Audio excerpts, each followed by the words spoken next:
Ako si Angelita Bulata Blanca Flor ng Buhian, Tabaco City. 57 years old na ako ngayong July. May 11 anak. Sa awa ng Diyos, nakapagtapos na din ang mga anak ko. Yung panganay ko, tapos ng education. Yung pangalawa, siyang katulong ko dito sa farm. Yung pangatlo naman po, tapos siyang culinary. Siyang nagmamanage dito sa namin, sa coffee shop. Yung pang-apat, tapos na din po ng teacher. Bali, may graduating na din ako. May isang accountancy, tapos nakagraduate pa lang ngayon. Lahat po sila tumutulong sa akin dito sa farm. Dati po, nung maliit pa ako, katulong na din ako ng mga magulang ko kasi sila ang tenant dito dati. Nung na-award na sa amin, may pamilya na din ako. Doon ako nagsimula ng pagtatanim dito nung mamatay si Papa. Ako na ang namahala dito. Nung pandemic po, naisipan ng pangalawa kong anak na subukan ang hydroponic. Nakita niya sa YouTube. Tapos, nung mag-pandemic na mabenta nga ang mga gulay, bihira dito ang nagtatanim ng hydroponic. Nag-click po yon, kaya naisipan ng anak ko na dagdagan hanggang dumami na tayo. Bali po yung produkto namin. Dati nagkukupra po kami. Mula nang mag-college na ang panganay ko, doon na kami nagsimula ng buko. Buko production na po kami ngayon. Ang mga tanim po namin dito, meron po kaming mga root crops, mga kamote, kamuting kahoy, tapos gabi, meron po kaming gabi. Yung sa tubig, saka yung sa lupa. Meron din kaming mga gulay. Hindi naaalis dito, sir, gulay. Gulay mga gulay po hindi meron kaming talong, pichay. Yan ang namin ngayon, upo, okra. Yan ang tanim namin. Tapos sa livestock, dati nag-attend po ako ng seminar sa Pili, Kamsur. Nabigyan pa ako noon ng yung organic na manok. Na lang yan, sir, yung mga native, marami pa yan, mga sobrang 20 yata, magta-30. Pero ang organic namin, 10 na lang. Nag-umpisa ang rabbit, hindi pa na siguro mga 5 months. Pero namin na mas maganda pala ang rabbit, madaling dumami. Nag-din kami ng kambing, galing sa DA. Kasi ito po sa mga hydroponics yung mga sa tingin ng mga paano ba yan? Ilang paano definition yan? Ilang bed? O ilang bed pa?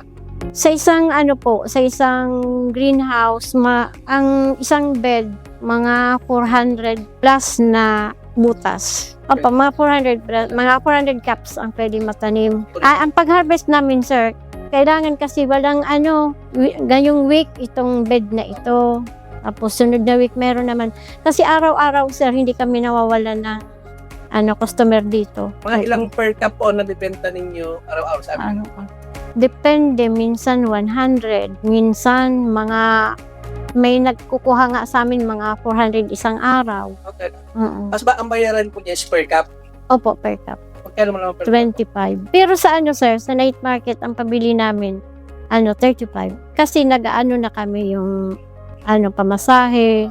Sa hydroponic po, dati nagsimula kami sa foam. Nung maisipan namin na mas maganda ang kokopit, yun na po ang pangunahin namin na ginagamit sa hydroponic kokopit. Bumibili po kami ng yung ready ng kokopit. Tapos, ang paggamit po kasi niyan, medyo maproseso pa.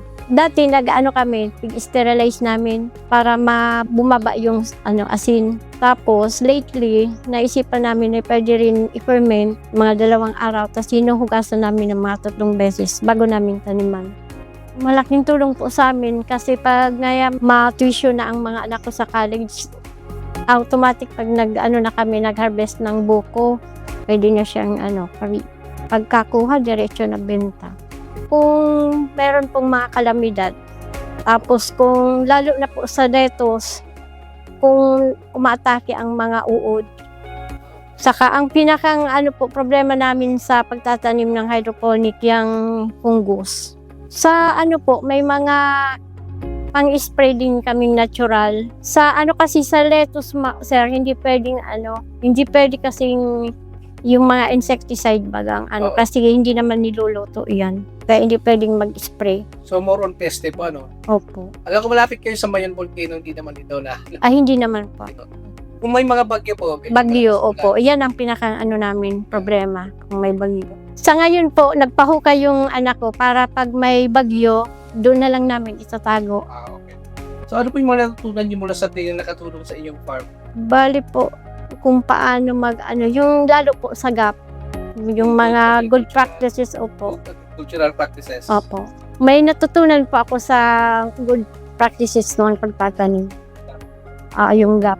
Ano ko na, kailangan, kasi na namin, pag tanim, yung parang hindi organized.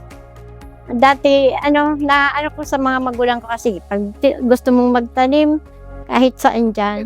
Opo. Pag-attend ko ng training, dapat organize ang mga pananim. Tapos dapat may mga lagayan ng yung basura na naka-segregate. So, at may mga plano ba kayo para mapalawak pa inyong sakahan o produksyon? Opo, kung medyo swertihin. Kasi dati nagtatanim kami dati ng mushroom. Isa pa yun sa kong trainings, paggawa ng mushroom. Dati may mushroom kami sa. Tapos ang namin, gusto sana namin na magkaroon ng yung pag-bag, automatic mushroom bag, rebagging. So, yun po gusto nyo ituloy yun? Opo, saka yung mushroom. Kasi maganda ang ng mushroom. So, market ng mushroom. Ang market ng mushroom.